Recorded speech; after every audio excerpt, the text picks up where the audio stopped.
Hello students, welcome back to my YouTube channel. तो आज हम कर लेते हैं अपनी 10th क्लास का HBSC बोर्ड का इंग्लिश का जो पेपर हुआ था उसमें ग्रामर पार्ट को सोल्व। तो ये हमारा सेट ए है। सेट ए में जो क्वेश्चन पेपर आया था उसका ग्रामर पार्ट अब हम सोल्व कर रहे हैं। Let us start. Question number 1 यहाँ पे दिया हुआ है, fill in the blanks with correct form of verb. यहाँ पे हमें वर्ब की करेक्ट फॉर्म फिल करनी है। आई blank her for several years. अब यहाँ पे देखो, ये हमें यहाँ पे क्योंकि वर्ब की फॉर्म फिल करनी है, हमें ये देखना है यहाँ पे क्या है, फॉर। सिंस या फॉर होती है तो मैंने आपको पहले भी वीडियोस में बताया हुआ है कि वो कौन सा टेंस होता है, हमारे परफेक्ट टेंस का एग्जाम्पल होता है। तो यहाँ पे क्या आ जाएगा, आई हैव नोन। बी होगा हमारा करेक्ट आंसर, क्योंकि आई के साथ हैज़ तो यूज होगा नहीं, आई के साथ क्या यूज होगा, हैव। तो हमारा करेक्ट आंसर हो जाएगा I have known her for several years, क्योंकि यही जो टेंस होता है परफेक्ट टेंस, इसी में हम सिंस और फॉर का यूज़ करते हैं। सिंस और फॉर के बाद टाइम का यूज होता है। Next, he blank his house 7 days ago। ये कह रहे हैं कि he blank his house 7 days ago।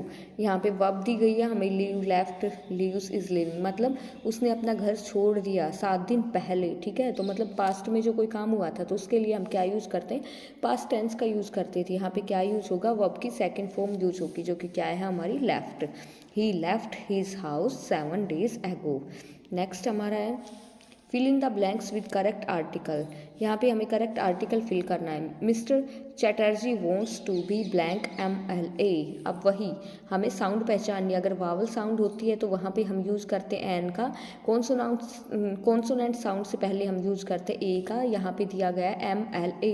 Hindi में हम लिख के देख लेंगे ए वाली साउंड आ रही है यहाँ पे। अब मैंने आपको बताया पहले भी, ए आ ई ऊ ए आई ओ आउ, ये वाली साउंड आती है जहाँ पे, तो उससे पहले हम क्या यूज़ करते हैं, एन आर्टिकल का यूज़ करते हैं। तो यहाँ पे MLA देखो, बोल के देख लो, लिख के देख लो, MA ये साउंड आ रही है, तो यहाँ पे हमारा क्या आ जाएगा, एन।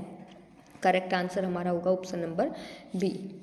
नेक्स्ट हमारा, my brother studies in blank university. अब ऐसे कई बच्चे देखेंगे कि यहाँ पे यू है और एन फिल कर देंगे, नहीं ये गलत होगा, क्योंकि हमें क्या, हमें साउंड पहचाननी है। यूनिवर्सिटी यू साउंड आ रही है, ये हिंदी में लिख के देखेंगे ऐसे साउंड आ रही है, तो यहाँ पे क्या यूज होगा हमारा, ए आर्टिकल का यूज होगा। माई brother studies in A university. Next, punctuate the following sentences. यहाँ पे हमें देखना है कि कौन सा सेंटेंस सही से पंक्चुएटेड है। तो देखो, हैनरी, सबसे पहले हमें देख लेना है कि नाम होता है तो नाम का फर्स्ट क्या आएगा, कैपिटल आएगा। तो एक चीज़ तो हमने जान ली, हैनरी H कैपिटल आएगा, चलो ये तो कैपिटल है, ए में भी, बी में भी। तो यहाँ पे नेक्स्ट हमारा, हैनरी के बाद Henry 8 was the first English king of Ireland. यहाँ पे क्या आ जाएगा, 8 ये वाला 8 करेक्ट रहेगा। वो द फर्स्ट इंग्लिश का ई कैपिटल आएगा, ऑफ आयरलैंड, ये आई हमारा कैपिटल है ही, तो ऑप्शन ए हमारा बिल्कुल करेक्ट है। नेक्स्ट देखो, ये जो है इसमें ये करेक्ट नहीं है, इंग्लिश का ई स्मॉल है तो ये भी करेक्ट नहीं है। ऑप्शन नंबर 3 देख लेते हैं, हैनरी 8, इसमें ये भी देखो, ऑप्शन नंबर सी में इंग्लिश का ई कैपिटल नहीं है, इसलिए ये भी गलत हो गया। तो ऑप्शन नंबर ए हमारा क्या होगा, यहाँ पे राइट आंसर होगा। नेक्स्ट, नेक्स्ट हमारा, many people got injured in the shooting, 5 of them got killed. तो अब यहाँ पे देखो, कोई भी सेंटेंस स्टार्ट होता है उसका फर्स्ट वर्ड जो होता है उसका फर्स्ट लेटर कैपिटल में होता है, तो यहाँ पे हमारा एम क्या आना चाहिए, कैपिटल आना चाहिए। ठीक है, तो ए में दिया है नो चेंज, ये गलत हो जाएगा। सी भी गलत है क्योंकि यहाँ भी एम स्मॉल दिया गया है। अब हमें चुनना है बी और डी में से, क्योंकि यहाँ पे एम, बी में भी कैपिटल एम और डी में भी एम कैपिटल है। ठीक है, बट यहाँ पे एक चीज़ नहीं है बी में जो कि डी में है, और वो हमारा यहाँ पे ऑप्शन नंबर डी हमारा होगा बिल्कुल राइट आंसर। क्यों होगा, क्योंकि यहाँ देखो एम कैपिटल भी दिया गया है, many people got injured in the shooting, इसके बाद आएगा सेमी कोलन। सेमी कोलन कहाँ यूज होता है, दो इंडिपेंडेंट क्लोज जब होते हैं ना, तो उन दोनों इंडिपेंडेंट क्लोज को जोड़ने के लिए हम सेमी कोलन का यूज़ कर लेते हैं। तो यहाँ पे हमारा ऑप्शन डी क्या होगा, बिल्कुल राइट आंसर होगा। नेक्स्ट हमारा सेंटेंस है, change the following sentences into indirect speech.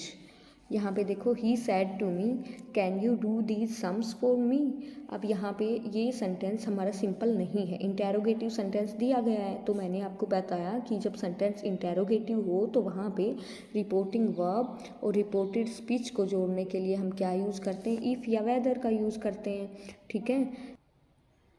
और जब सेंटेंस इंटेरोगेटिव होता है तो वहाँ पे सैड टू को किस में बदल देते हैं, आस्क्ड में बदल देते हैं। तो यहाँ तक ये हमारा क्लियर हुआ। स्टार्टिंग में क्या होगा, ही आस्क्ड मी, ठीक है। यहाँ तक सब में सेम दिया है, ABCD सब में सेम दिया हुआ है, ठीक है। अब आगे क्या करना, हमें इफ़ या वेदर का यूज़ करना है। तो यहाँ पे सब में इफ़ का यूज हुआ है तो हम इफ़ यूज़ कर लेंगे। फिर ये सेंटेंस इंटेरोगेटिव है तो हमें इसको क्या बनाना है, सिंपल वाली सेंस देनी है, सिंपल सेंटेंस बनाना है। तो सिंपल सेंटेंस जब हम बनाते हैं तो पहले क्या सब्जेक्ट यूज़ करेंगे। अब देखो यू कौन सा पर्सन है, यू सेकंड पर्सन है।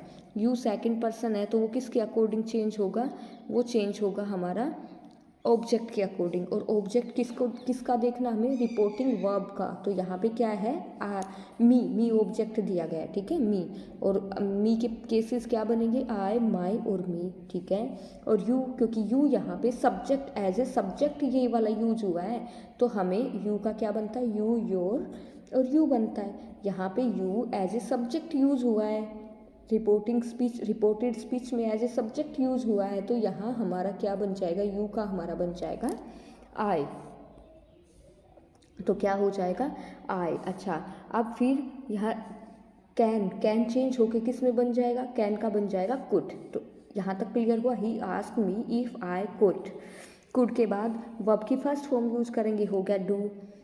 इसके बाद दीज का बन जाएगा दोज सम्स फॉर मी कौन सा पर्सन है, फर्स्ट पर्सन है। First person change according to subject हमारा ही है तो मी का क्या बनेगा, आई, माई और मी। और ही का ही, हीज और हिम। तो मी के जगह पे क्या आ जाएगा, हिम आ जाएगा।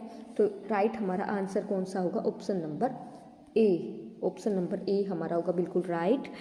He asked me if I could do those sums for him, ठीक है। अब देख लेते हैं बी क्यों गलत है, क्योंकि यहाँ पे कैन दिया हुआ है लेकिन कैन का तो चेंज होके कुड बनेगा। तो ये क्या हो गया, ये गलत हो गया। नेक्स्ट में भी कैन दिया गया है। और फोर्थ में क्या मिस्टेक है, क्योंकि फोर्थ में दीज का दीज दिया हुआ है जबकि यहाँ पे चेंज होके क्या आएगा, दीज का चेंज होके आएगा दोस्ती, HOSE। तो हमारा ऑप्शन नंबर ए होगा इसका राइट आंसर। नेक्स्ट देख लेते हैं। रवि सैड टू द जज I did not commit this crime. देखो रवि, अब ये सेंटेंस सिंपल सेंटेंस है तो सिंपल सेंटेंस में सैड टू किस में बदल जाएगा, टोल्ड में बदल जाएगा। रवि टोल्ड द जज। अब दो सेंटेंसेस रिपोर्टिंग वर्ब और रिपोर्टेड स्पीच को जोड़ने के लिए हम क्या यूज़ करेंगे, दैट का यूज़ कर लेंगे। यहाँ पे आई है, आई जो कि फर्स्ट पर्सन है, first person change according to subject यहाँ पे हमारा रवि है। तो रवि मतलब एक लड़का है तो इसकी जगह पे क्या यूज़ कर लेंगे, ही का यूज़ करेंगे, ठीक है। रवि टोल्ड द जज that he did not commit. अब देखो जहाँ भी डिड होता है, डिड प्लस में वर्ब की फर्स्ट फॉर्म होती है तो वो चेंज होके क्या बन जाता है, हैड प्लस में वर्ब की थर्ड फॉर्म बन जाती है, ठीक है। तो हमारा ऑप्शन नंबर ए हो गया गलत। यहाँ पे ऑप्शन नंबर ए गलत हो गया, क्यों, क्योंकि यहाँ पे डिड नॉट का डिड नॉट है तो हमें टेंस चेंज तो करना होगा ना। तो यहाँ पे क्या आएगा, हैड प्लस वर्ब की थर्ड फॉर्म आना चाहिए। यहाँ पे है भाई had plus third form. Next देख लेते हैं, सी में टोल्ड द जज हैड नॉट कमिटेड, इसमें भी है। हाँ, यहाँ देखो तो क्या बन गया, रवि टोल्ड द जज, यहाँ तक क्लियर हुआ, that he had not committed. This की जगह पे क्या आएगा, दैट। दिस की जगह पे क्या आ जाएगा, दैट क्राइम। अब इन चारों में से जिस भी ऑप्शन में ये हमारा मिलेगा तो वो होगा करेक्ट आंसर। तो क्या आना चाहिए, रवि टोल्ड द जज दैट ही डिड नॉट नहीं आएगा तो यहाँ पे ए वाला हो गया हमारा गलत, ठीक है। सेकंड में टोल्ड द जज that he had not committed the crime, यहाँ पे द क्यों यूज किया, यहाँ पे तो दिस था तो दैट आना चाहिए, तो ये भी हो गया गलत। नेक्स्ट नंबर 3, नेक्स्ट देख लेते हैं। रवि टोल्ड द जज that he had not committed that crime, ये सही है। अब रवि टोल्ड द जज that he had not committed this crime, इसमें दिस का दिस ही है तो ये भी हो गया गलत। तो ऑप्शन नंबर सी क्या होगा हमारा राइट आंसर। एक बार फिर से देख लो, रवि सैड टू किस में बदल गया, टोल्ड मी द जज। अब दोनों को रिपोर्टिंग वर्ब रिपोर्टेड स्पीच को हमने जोड़ा तो वहाँ पे हम क्या यूज़ करेंगे, दैट का यूज़ कर लेंगे। आई फर्स्ट पर्सन है, सब्जेक्ट के अकॉर्डिंग चेंज होगा तो क्या आ जाएगा, ही डिड नोट प्लस में वर्ब की फर्स्ट फॉर्म, तो यहाँ ये किस में चेंज हो जाएगा, हैड नोट कमिटेड बन जाएगा इसका, दिस का दैट बन जाएगा और क्राइम का क्राइम ही रह जाएगा। तो हमारा ऑप्शन नंबर सी क्या होगा, right answer. Next, walk steadily lest you blank stumble. ये इस टाइप से मैंने आपको पहले भी बताया था कि अगर सेंटेंस में लेस्ट दिया हुआ है तो आप बिना कुछ सोचे समझे ही वहाँ पे क्या यूज़ कर देना, शुड का यूज़ कर देना। अगर सेंटेंस में लेस्ट गिवन है तो उस सेंटेंस में हम क्या यूज़ करेंगे, शुड का यूज़ करेंगे। तो राइट क्या हो जाएगा, option number B, walk steadily lest you should stumble. Next, my uncle blank go for a walk every morning, habit in past. यहाँ पे राइट आंसर क्या होगा हमारा, यूज टू। मतलब जो पास्ट की हैबिट होती है उसके लिए हम क्या करते हैं, यूज टू। मतलब क्या है इस सेंटेंस का, my uncle use to go for a walk every morning की मॉर्निंग मतलब सुबह, डेली सुबह को वॉक के लिए जाते थे। तो ये पास्ट की हैबिट हो गई, पास्ट की हैबिट के लिए हम यूज टू मॉडल का यूज़ करते हैं। नेक्स्ट हमारा, children like blank fire crackers at the time of Diwali, के बच्चों को पसंद होता है कि ये जो फायर क्रैकर्स को जलाना उनको पसंद होता है दिवाली के टाइम पे। यहाँ पे क्या आ जाएगा, टू ब्रस्ट, लाइक के बाद टू प्लस में वर्ब की first form to infinitive use होता है तो यहाँ पे टू ब्रस्ट आ गया। I had a chance blank in second class railway compartment, यहाँ क्या आएगा, I had a chance to travel, मुझे एक चांस मिला ट्रैवल करने का in second class railway compartment, second class के रेलवे के डिब्बे में मुझे ट्रैवल करने का चांस मिला। तो यहाँ पे होता है हमारा सेक्शन बी कंप्लीट। स्टूडेंट्स, अगर आपने वीडियोस पहले भी देखी होंगी तो जो मैंने ग्रामर के आपको प्रैक्टिस पेपर्स कराए हुए थे उनसे बाहर कुछ भी नहीं आया हुआ है। जो रूल मैंने उन वीडियोज़ के ड्यूरिंग आपको कराए थे, बताए थे, सारे रूल्स वो के वो ही हैं। अगर आपको मेरी वीडियोस पसंद आ रही हैं तो don't forget to like, share and subscribe my channel. Thanks for watching children.